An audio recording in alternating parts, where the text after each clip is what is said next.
Assalamualaikum warahmatullahi wabarakatuh. We are from Group 5 and we will present about question 1 about company of Akok Berhad. Next, this is my group members. First, myself, Siti Nomaizah binti Syaruddin. Second, Nurul Izzah binti Zainal Abidin.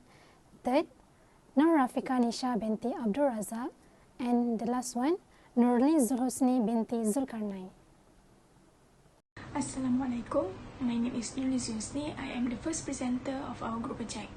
According to question 1A in our group project, we are required to compute the goodwill of bargain purchase for acquisition of Mas Berhad. On 1st January 2018, the company acquired 80% of ordinary shares of Mas Berhad. Therefore, the NCI will be 20%. The consideration transfer is amounted to Rm 490 million. The NCI is Rm 68.8 million as we get it from 20% of Rm 344 million. Rm 344 million is from the total of fair value net asset on 1st July. The fair value net asset on 1st July contains of ordinary share Rm 300 million, retained profit Rm 20 million, ARR Rm 15 million, ARR land Rm 6 million, and ARR brand Rm 3 million. The total of fair value net asset on 1st July is Rm 344 million. Then, we add the consideration transfer of Rm 490 million and CI Rm 68.8 million and minus with the fair value net asset Rm 344 million. We get the goodwill of Mas Berhad amounted to Rm 214.8 million. As in the additional info number 11 stated that the goodwill on acquisition of Mas Berhad will be impaired by Rm 3 million each year, we need to deduct it from the total goodwill we get. Therefore, the amount of goodwill on consolidation is Rm 211.8 million. We move to the next question, which is question 1B. This question wants us to compute the goodwill of bargain purchase of Tanjung Berhad. On 1st July 2020, Mas Berhad acquired 60% of ordinary share of Tanjung Berhad. Therefore, Akok Berhad will have 48% of acquisition. Where did we get the 48%? It is from 80% of Akok Berhad to Mas Berhad times with 60% of Mas Berhad to Tanjung Berhad. And then we will get the 48% of acquisition of Akok Berhad in Tanjung Berhad. Therefore, the NCI will be 52%. The consideration transferred indirect is Rm 118.4 million. It is from the 80% times with 148 million. The fair value net asset on 1st July contains of ordinary share amounted to Rm 200 million and retained profit Rm 4.5 million. Therefore, the total of fair value net asset on 1st July is Rm 204.5 million. The NCI then will be Rm 106.34 million as we get it from 52% times with Rm 204.5 million of fair value net asset. The goodwill on consolidation amounted to Rm 20.24 million as we add the consideration transferred NCI and deduct with the fair value net asset on 1st July. Next, question 1C wants us to compute the gain or loss on the second acquisition of Mas Berhad. On 1st September 2020, Akok Berhad acquired additional 10% of the ordinary share of Mas Berhad with consideration transferred of Rm 30 million.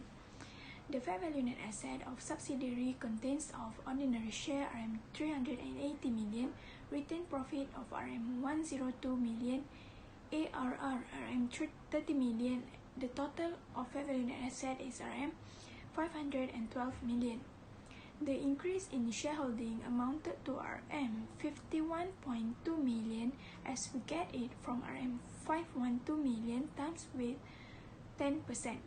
Therefore, Akok Berhad have gained on second acquisition amounted to Rm 38.2 million. This is the profit of shares in the associates. Akok Berhad has acquired 10 million out of 25 million of ordinary shares of Bunga Berhad on 1st July 2020. The cost of its investment is Rm 16 million. Then we add the profit of shares from associate 40% amounted to Rm 106.34 million. The post-acquisition profit is Rm 14 million. we get it from around 28 million times with 6 over 12. The interest is around 5.6 million, will bring it to SOPL. So the total amount of profit of shares in associates is around 21.6 million. That's all from me. For the next question, I will pass it to my group mates, Siti Maizia. 40. Prepare the consolidated statement of profit or loss and other comprehensive income of AKOP Berhad for the year ended 31st December 2020. How we compute the SOPL? We add the amount from the given SOPL in the question and additional info. If the additional info has adjustment, we will add or minus it. First, revenue is 819.5 million, which is 473 million of AKOP Berhad at 273 million of Mas Berhad and 140 million of Tanjung Berhad and 3.5 million. Why for Tanjung we divide with 2? Because the date of acquisition is set with 1st July 2020, so it was only 6 months. That's why we divide with 2 to get the amount in the year of 2020. Next, the 3.5 million we also add, which is it from additional info number 3, talk about intra-group sales. Next, minus 463 million of cost of sales, which is 280 million of Mas at the AKOP plus 150 million of Mas and 94 over 2 of Tanjung, minus 10 minus 4.5 million, minus 2 million, minus 1.5 and add 4 million. Minus 10 is because additional number 2 was sold on credit to AKOP Berhad. 4.5 is sold of goods to AKOP Berhad. 2 is sold 1/3 of sales and 1.5 was minus and 4 million was added. Then revenue revenue minus cost of sales, we get the gross profit 3 million and 56.5 million. Next, we add the gain on second acquisition 38.5 million and loss on disposal is nil because 1 million in SOPL minus additional number 1 is loss on disposal of equipment. Then we add the investment income 15.5 million, interest income 4 million and share of profit of associates 5.6 million, which is from the before slide is working of share of profit associate. Next, we minus administration expenses 92 and minus selling and distribution of expenses 74 and finance cost is 20. And we also minus impairment of goodwill from the additional number 11, which is 3 million. Then we get the net profit before tax RM 230.8 million minus taxation 20 plus 10, we get the 30 and get the net profit is 200.8 million. Then we compute the other comprehensive income. We add the surplus or revaluation, which is 22. 2 is surplus of Mas Berhad on additional number 8. So the total comprehensive income is 222.8 million. Next is calculate profit of the year attributable. Okay, for parent, 193.64 million. It was a balancing figure, which is the total profit after tax minus with the NCI. The NCI is 7.16 million. I'll get from the working one. I will explain it later in the next slide. So the total PAT attributable is 200.8 million. For the total comprehensive income is parent 215.64 million and the NCI is still the same 7.16 million. So the total is 222.8 million for the total comprehensive income attributable. Next, working one, which is profit after tax to non-controlling interest. First, we make a column of Mas Berhad for 1 year and Tanjung Berhad for 6 months. First, current year of profit after tax from the SOCI. We add the Mas Berhad is 45 million and Tanjung is 5 million. Why is 5 million? Because 10 over 2. Then the Mas URP of inventory is 1 million and nil for Tanjung. Then add the debenture interest of Mas 3 million, which is 150 times 6% times 4 over 12 and Tanjung is nil. Then we get the adjusted profit after tax for Mas is 41 million and 5 million for Tanjung. Next, minus the preference dividend, 4 million for Mas Berhad and 2 million for Tanjung. Then, we minus the impairment of goodwill, which is under Mas is 3 million, 10 times with the non-controlling interest of Mas is 20% and 52% of Tanjung. Mas Berhad will get 6.8 million, then add 4 million to get the 10.8 million. For Tanjung, we get 3.64 to get the total, and put at the PAT to the TCI attributable is 10.8 million minus 3.64 million. Then we get the 7.16 million. So that's how we get the non-controlling interest for profit after tax and total comprehensive income attributable. Hello, my name is Nuri Iza binti Zainal Abidin, and I will be presenting this next slide, which is consolidated statement of changes in equity of Akok Berhad Group for the year ended 31 December 2020. So as we can see, in the statement of changes in equity, we have ordinary share, preference share, retained profit, asset revaluation reserve, and lastly NCI. So first we have to put the balancing brought down, which is for the ordinary share. We take from the statement from the question, which is 600, and preference share 120 million, retained profit 200 million, asset revaluation reserve 60 million, and for the NCI we don't have any balancing brought down. So for the acquisition for during the year, next is the acquisition during the year. How do we get this number 68.8, 106.34, and 29.6? Well, we get this number from the calculation of goodwill, where we compute the NCI. So we get 68.8 plus 106.34 and minus 29.6, we get 145.54 million. So during that year, during the year 2020, we have issued shares, which is 25 million. So next, the PAT for retained profit is 200.8 and NCI 7.16. So the dividend for ordinary share is negative 35, and for the NCI negative 5. So next is the dividend preference share, we get 6 million and NCI 4 million. So as at 31 December 2020, the total for ordinary share is 635, the total for preference share is 120, the total for retained profit is 359.8, and the asset revaluation reserve is 60 million, and lastly NCI is 143.7 million. So the total for the total for equity is 1,308.5 million. Okay, how do we get the ordinary share and for the dividend ordinary share and the dividend preference share? So we can see in this slide, we have to first the interim dividend plus with the final dividend. So the interim dividend for Akok Berhad is 50 million. Where do we get this 50 million? So we get this 50 million from the question, from the statement question, from the question above. So 50 million, and the final dividend, which is stated in the question, 20 million. So 50 million plus 20 million, we get 35 million.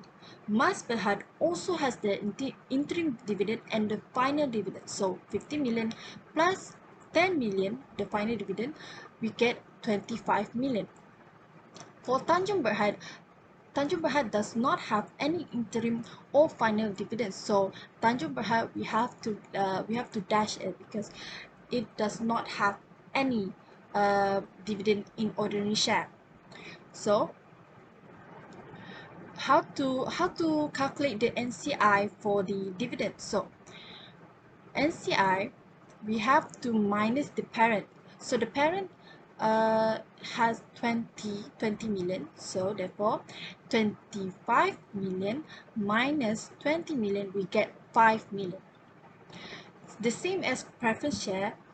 Since the preference share Akut, Mas and Tanjung does not have any interim dividend, we have to therefore take the final dividend.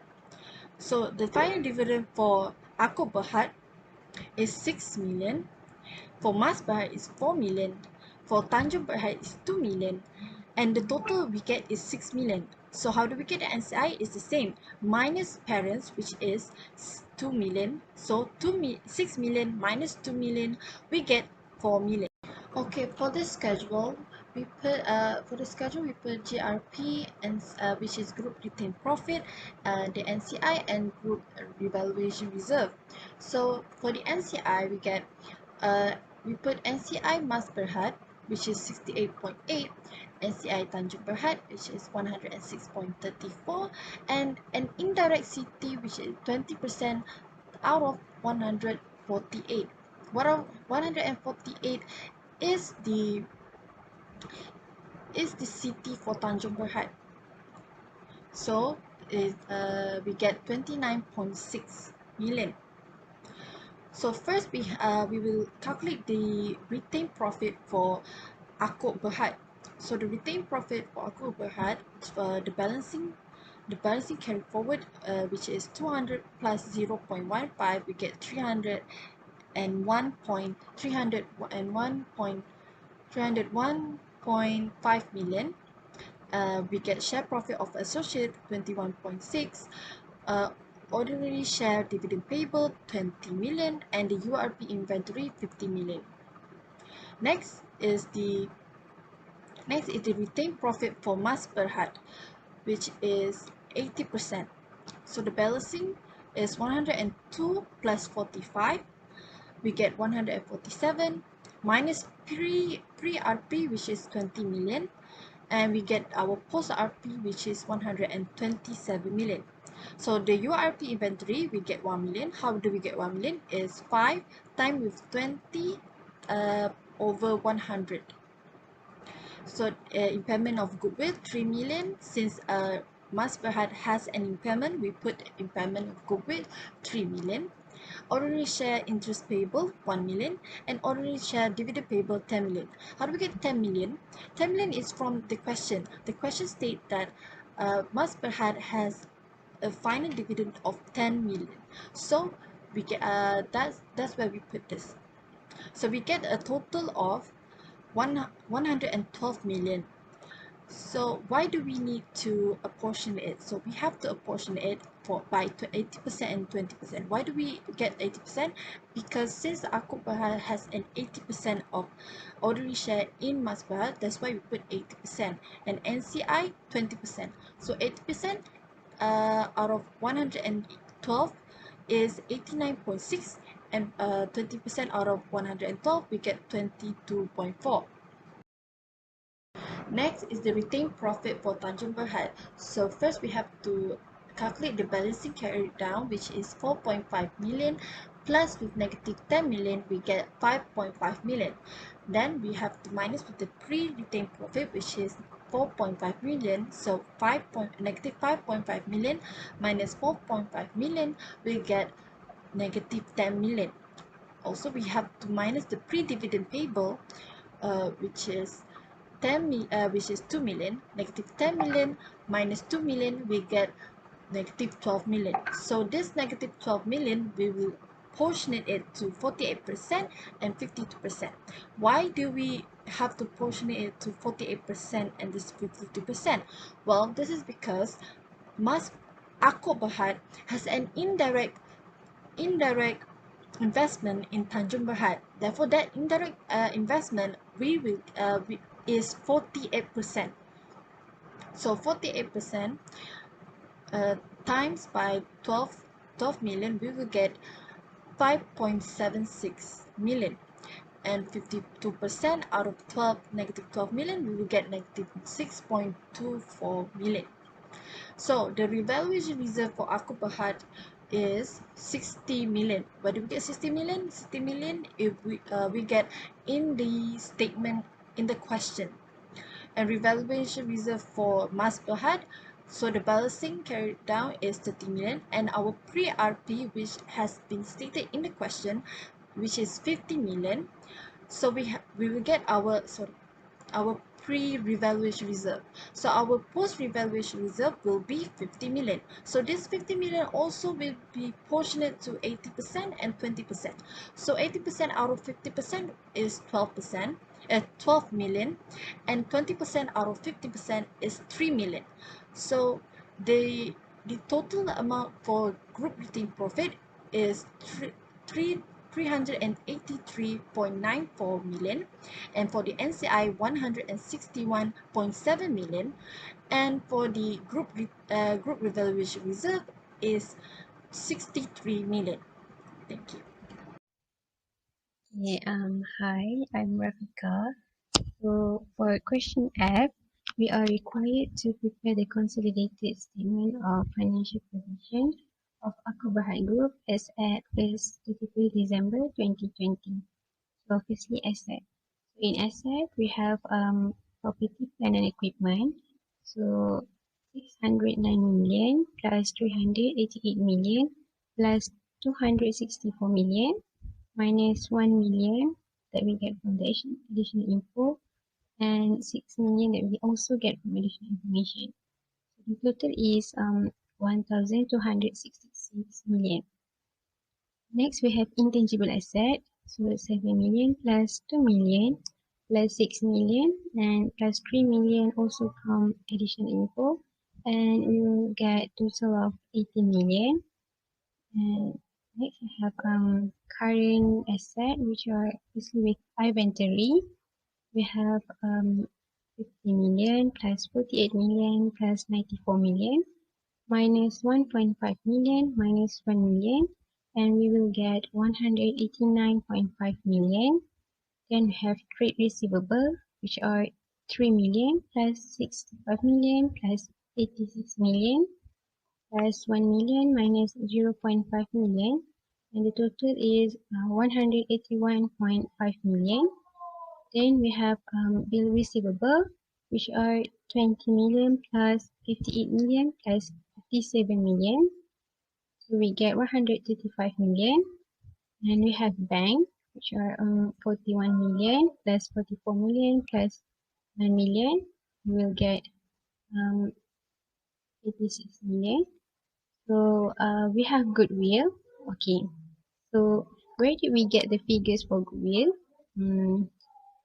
Remember we have calculated the total of goodwill at previous question, which are question E and B. So we only have to total up the amount, which are 211.8 million plus 20.24 million, and we will get a total of 232.04 million. So the total of asset will be 2,108.04 million. Okay, then we have equity and liabilities. So in equity, firstly we have ordinary shares. So for ordinary share, we only take the amount of the holdings only, which are 720 million. Then for group retained profit, NCI, and also asset evaluation reserve, we don't have to calculate anymore as we already calculate them in the previous calculation of schedule. So we only have to take the total amount of every one of them, which are for retained profit will be 383.94 million. For NCI will be 161.7 million, and for asset evaluation reserve will be 63 million. Then okay, so for non-current liability, we will have debentures which amounted to 150 million. Then for current liability, we'll have bank loan, which is 78.5 million plus 184 million, amounted to 262.5 million. Then we have trade payables, which are 72 plus 40 plus 45 million minus 0.5 million. which amounted to 156.5 million. Then we have bills payable, which are 46 million plus 21 million plus 26 million, equals to 93 million. And lastly, we have accruals, which are 6 million plus 4 million plus 5 million, amounted to 50 million. So the total equity and liabilities are 2005.60 million. So as we can see in the slide here, the total asset and the total equity and liabilities are not balanced. So unfortunately, we already tried our best and we couldn't balance out the end figure, even though we already calculated it multiple times. That's it from our group presentation. So thank you for watching our video.